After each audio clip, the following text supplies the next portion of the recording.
Welcome back to my channel. This is Luke. I named him after Luke Skywalker, but I never really watched Star Wars. Okay, anyway, we're gonna read the 7 Spiritual Laws of Success. Today I'm not gonna talk too much because I keep talking a lot in these videos, and we're gonna read chapter 3 and 4.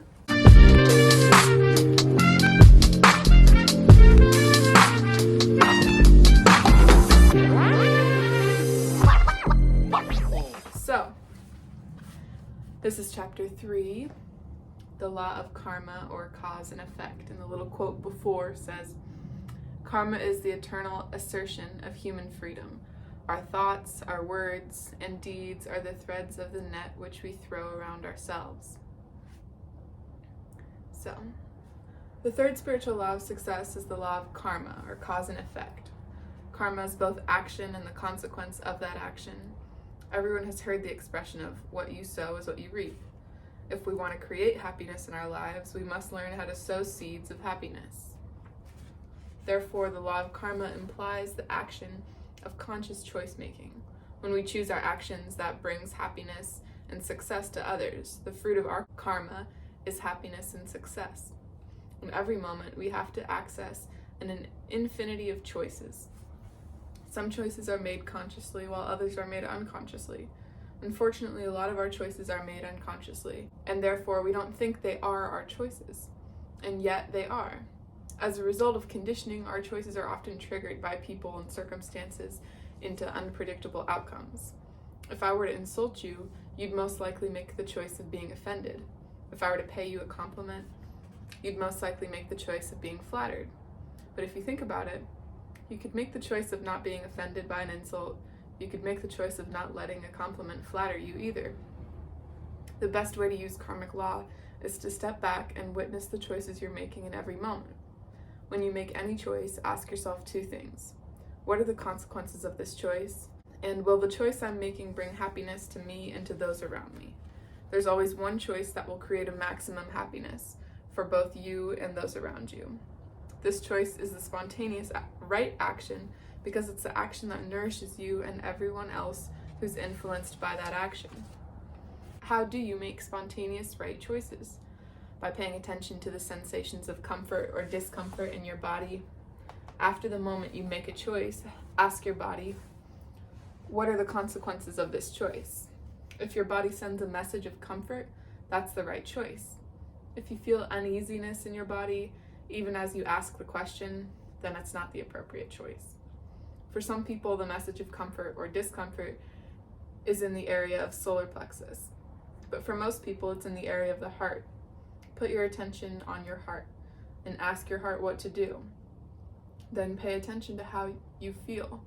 The response may be the faintest level of feeling, but it's there. You'll know the answer is right because it will feel right, without any lingering doubts. The heart knows the correct answer because it taps into the field of pure potentiality and infinite organizing power and takes everything into account. The heart is intuitive and holistic. It has a win-win orientation, and though the answer may not seem rational, the heart is far more accurate than anything else within the realm of rational thought. You can use the law of karma to create money and the flow of all good things to you. But first, become aware of the choices that you're making in every moment. The more you become aware of your choices, the more you'll make choices that are spontaneously correct, both for you and those around you. How can you apply the law of karma to choices you've already made? Most people pay their karmic debts, unconsciously, of course.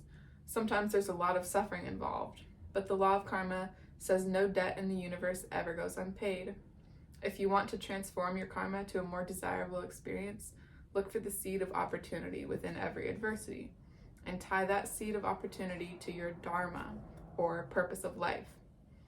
This will enable you to convert the adversity into a benefit and transform the karma into a new expression.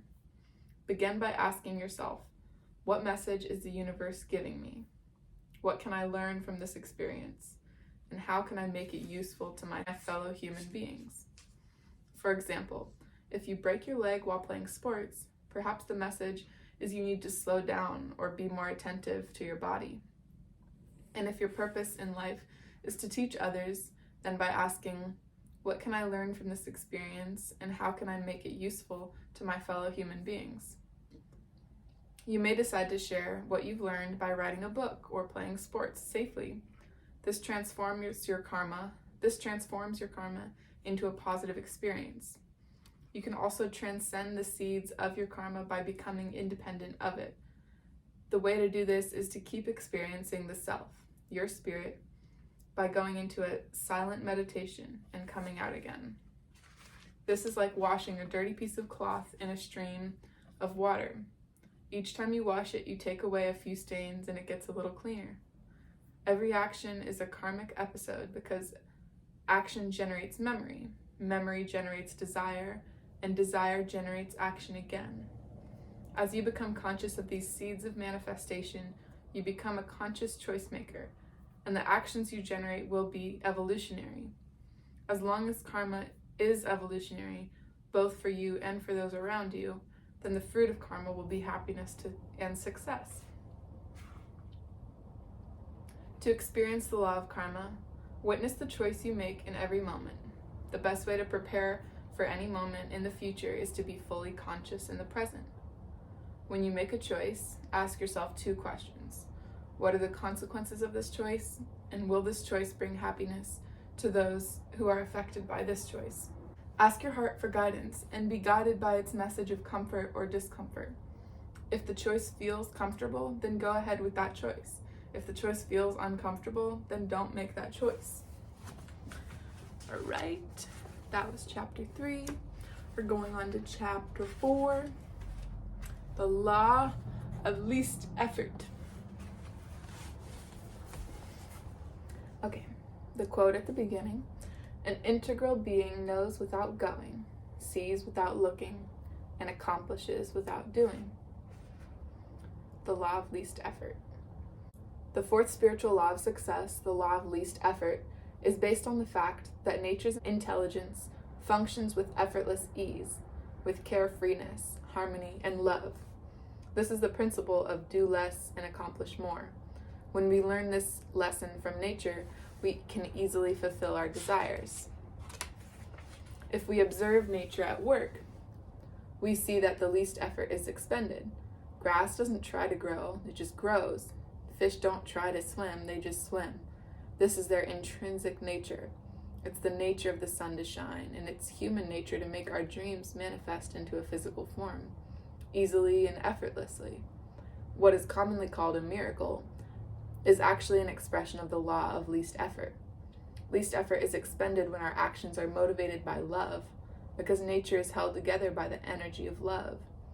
When we seek power and control over people, we spend energy in a wasteful way. When we seek money for personal gain only, we cut off the flow of energy to ourselves and interfere with the expression of nature's intelligence. We waste our energy chasing the illusion of happiness, instead of enjoying happiness in the moment. Attention to the whims of the ego consumes the greatest amount of energy, but when our integral reference point is our spirit, our actions are motivated by love, and there's no waste of our energy. Our energy multiplies, and the surplus energy we gather can be channeled to create anything we want, including unlimited wealth. When we harness the power of harmony and love, we use our energy creatively for the experience of affluence and evolution. How can you put the law of least effort into action? There are 3 things you can do. The first thing is to accept people, situations, and events as they are, not as you wish they were in this moment.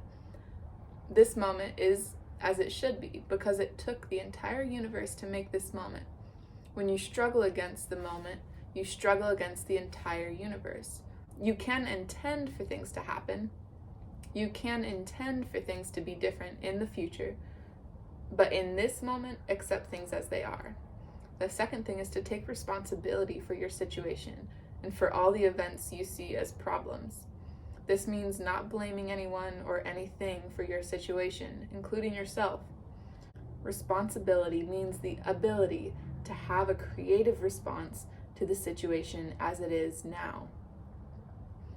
All problems contain the seeds of opportunity. And this awareness allows you to take the moment and transform it into a better situation. If you do this, every upsetting situation becomes an opportunity for the creation of something new and beautiful. Every tormentor or tyrant becomes your teacher. And the relationships you have attracted in your life are precisely the ones you need at this moment. There's a hidden meaning behind all events that is serving your own evolution.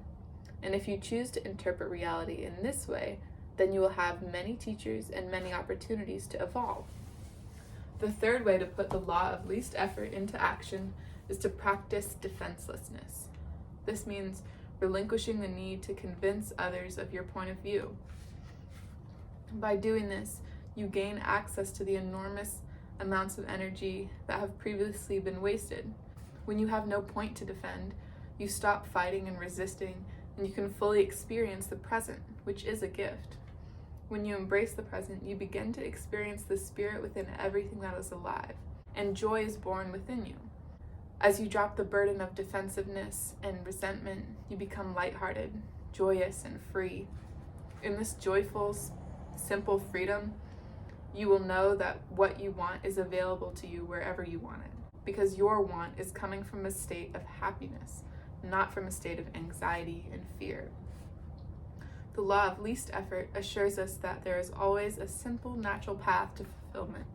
Nature's intelligence unfolds spontaneously through the path of least effort and no resistance. This is the way that you can live too. When you combine acceptance, responsibility, and defenselessness, your life flows with effortless ease. Your dreams and desires flow with nature's desires. Then you can release your intentions without attachment, and when your season is right, your desires will blossom into reality. To experience the law of least effort, accept people, circumstances, and events as they are in this moment. When confronted with any challenge, remind yourself, this moment is as it should be, because the entire universe is as it should be. Take responsibility for your situation without blaming anything or anyone, including yourself. Every problem is an opportunity to take this moment and transform it into a greater benefit. Relinquish the need to defend your point of view. In defenselessness, you remain open to all points of view, not rigidly attached to one of them. So, yay! Those are chapter 3 and 4 of the 7 spiritual laws of success. I hope you guys liked it. I don't want to say guys, I want more inclusive language. So I hope everybody liked it.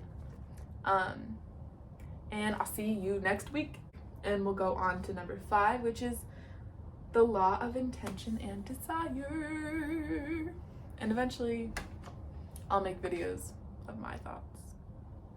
But that's later, because this is less anxiety inducing. Okay, have a good week.